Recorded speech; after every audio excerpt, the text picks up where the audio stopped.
But when water levels come back down, then those can come out and there's free-flowing passage for fish all the way down to the bottom of the river like you're supposed to have for fish Okay, so passage. those boards are gonna be left in there to control the level like it is now, instead of letting it flood over, which we've had ever since the dam went out. Well, it didn't flood at all since before last Memorial Day because of the aqua dam. So we didn't just let it flood. Yeah, you had that blue bladder that was pumped up with what, water? Inside it? Yeah, that's an aqua dam. It has water and pumping. So the new one is a permanent structure. Right, I realize Right. that. All paid for by grants, no tax dollars, no millages, nothing like that. All right, another question. Yes, sir. I'll come back to you. I have a background in city planning in the past, and there's something to me very critical going on here in White Lake. And that is that basically, you know, and Eric was talking about edges of the lake and what happens on the edges. And that somehow like, everyone now, high water, we're gonna put in seawalls, and when you put in seawalls, the turtles don't go there, the frogs can't get in, snakes, etc. And so there's one habitat on White Lake, which basically is like Long Point down to San Juan. And it's all owned by Chemours, DuPont Chemours. They're making some decisions about what they're going to be doing with their lands. And that somehow, I've been involved with some meetings at White River Township. And that somehow what they do, what they don't do, but also the conservation, Chad from the Conservation District has been involved. But somehow, I guess what I'm saying is that, like, if you know anybody who somehow has influence with White River Township, or some comments that could be made about Chemours as to what they should do. They've done a study where there's the lower terrace, it's very shallow water there, and then there's the bluff, and there's a, I don't know, probably about, I don't know, half mile, quarter mile of frontage, which if you look in real estate value, people can get this rule. And so there, to me, there's that stretch of land from Long Point to San Juan is left in a natural state, and it's a habitat, and the upper lands back to Old Channel Trail and the lower shelf. So what are you Any recommending comments on that? citizens do to stay on top of that? All right. What do you recommend that a citizen might do to stay on I top? think that if you know somebody in White River Township on the board or something like that, if you have any contacts with DuPont or Chemours, they're making some decisions about future land use. And, you know, we know that if you go down in a kayak, South Shore is all hard edge now, you know, and the north side still has a lot of open space, and that's so critical for like natural wildlife habitat. Would you like a comment from Eric on that? Yeah.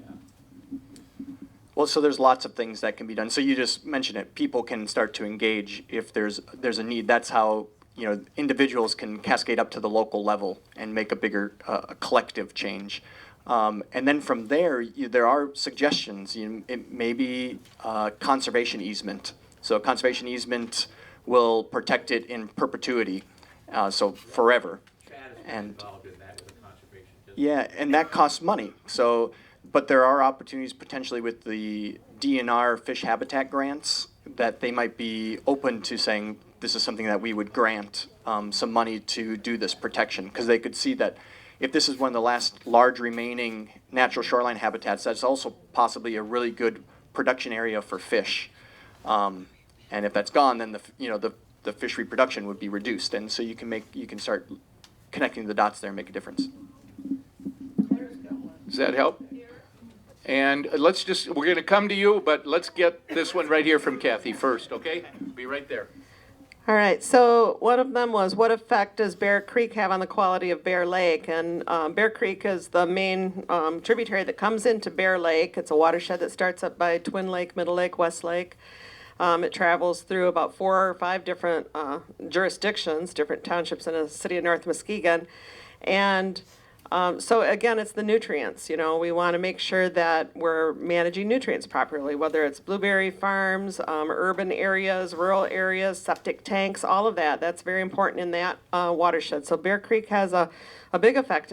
Bear Creek has a big effect on Bear Lake because it provides all those nutrients. Now, there was a celery farm on Witham Road, and that was the location of a large habitat restoration project that we completed with NOAA funding, and it provides kind of a filtration marsh and wildlife habitat now so that some of the sediment coming down Bear Creek is dropped off into that wetland, and it improves water quality downstream. And Grand Valley State University has been monitoring that both pre-restoration and post-restoration for several years now, and showing that it really is working to improve water quality, but it will improve it more when we get water levels in the Lake Michigan, in the Great Lakes going down, because we'll have more plants growing in those restored ponds. Right now, they look like two lakes, but really, when water levels go down, you're going to see a lot of emergent wetland vegetation growing in there, and those will help assimilate some of the nutrients for at least a period of time. All right, take the second one, and then we'll go to you, and then back to you. Okay, so then what is happening in state and local governments that affect our watersheds? And I can't tell you everything because there's so much, but one thing that I think of often is, from the local government perspective, is that, you know, when we have site plan review for developments, we really have to take a close look and do some of the things that Ashley recommended. You know, we need more buffers between lakes and wetlands and rivers and streams and the developments, whether it's a home or a commercial business or something else, because that space between whatever our land use is that we're going to approve there and the water, sometimes it's very close and it has a dramatic direct effect. But even if we're up in a watershed and we're drained off by storm drain systems, that's just a pipe, and the water that drains off that property goes into a pipe and directly discharges into the lake or stream, even if it's miles and miles away with no filtration. So I think one of the things that local governments can do is make sure that they have ordinances in place that allow them to make the right kind of decisions when it comes to site plan review, so that we can develop our land in a way that is good for water quality. All right. Ma'am, you want to stand up and shout it out? All right, then shout it out. Well, that I can do. Just in response to Roger's concerns, White River Township is in communication with the Muskegon Conservation District and with Comores. And the Muskegon Conservation District has begun meeting with Comores about keeping an easement on Long Point. And Chad Hipsher is now working for Eagle. And so he's in the Grand Rapids office in the Water Quality Division. And so he tried to bring everybody up to speed at the Conservation District before he left. But there will be somebody following through with Comores on the, So you're optimistic about that? I am, yeah. That's good. The White River Township Board is all on board, you know, for conserving it. That they'd like to conserve the whole thing, all the way up from Long Point, all the way up to the road, up the Old Channel Trail, at least. Not more. Thank you for that. All right, we're going to give you one more. Oh, the former DuPont. Yeah, I just had a quick question. It was sort of based on something Eric mentioned, although he's otherwise engaged. Yeah, he'll be coming in soon. Yeah, if somebody Shall else, we wait till he comes in? yeah, I guess so, or unless he's on his way back in. He's not. Oh, wait. Oh, he's being interviewed by the Beacon. Oh, okay.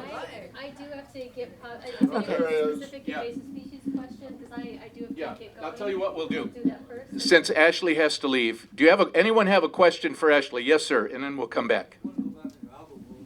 Yeah. Discussion, make some comments about what causes it. Long term, and like cleaning up nutrients, that doesn't happen overnight. Is there anything you could recommend we can do in the short term? Can you harvest those dates, can you treat those dates, so you can catch up with? Yes, so one things that NOAA does is we have a HAB tracker that predicts blooms, and if a water intake is anticipating higher levels of the microcystin, there are things that they already know they do, that they treat the water differently so it doesn't affect drinking water quality. Something that happened in 2014 in Toledo is they just didn't anticipate how big, how high the toxin levels would be, and weren't able to get ahead of it with treatment.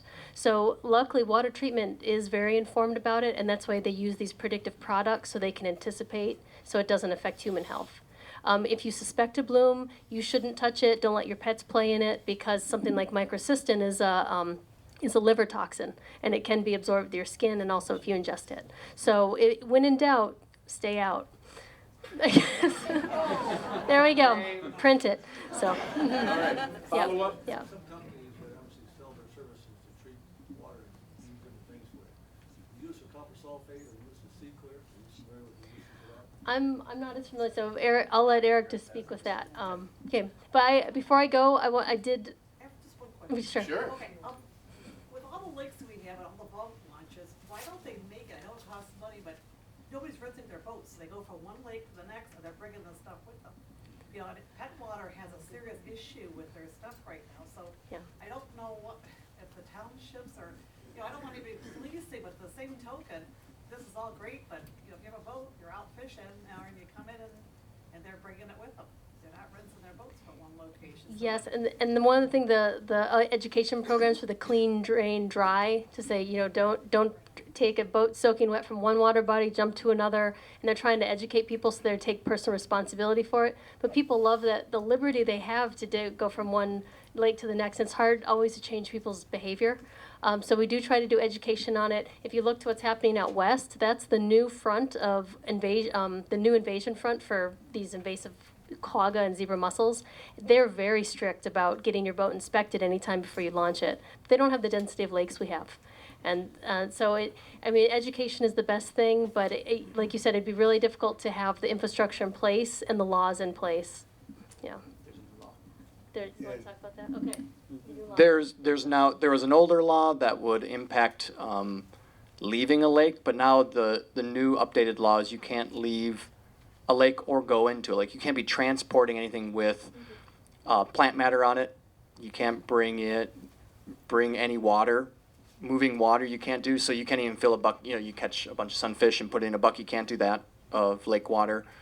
And there's a few other things, but the law is new, and it's going to be enforced because they're bringing in conservation officers as well as the police force into saying, here's this new law. They're training them and everything.